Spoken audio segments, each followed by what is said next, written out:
حفظان صحت برقرار رکھے اور ڈینگو ملیریا سے بچنے کے لیے ضروری احتیاطی تدابیر اختیار کریں۔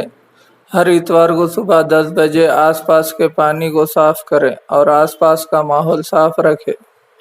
وزیر بلدیات و کے ٹی آر کی ہدایت پر آج صفائی کے پروگرام میں حصہ لیتے ہوئے ضلع کلکٹر سی نارائن ریڈی نے بتایا کہ محکمہ بلدیات موسمی امراض کی روک تھام کے لیے ایک خصوصی پروگرام کر رہی ہے۔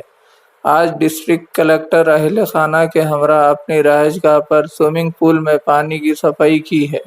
اس موقع پر انہوں نے خطاب کرتے ہوئے عوام سے کہا کہ وہ اپنے گھر کے آس پاس کے ماحول کو صاف ستھرا رکھیں اور ڈینگو، ملیریا اور دیگر موسمی امراض سے بچیں۔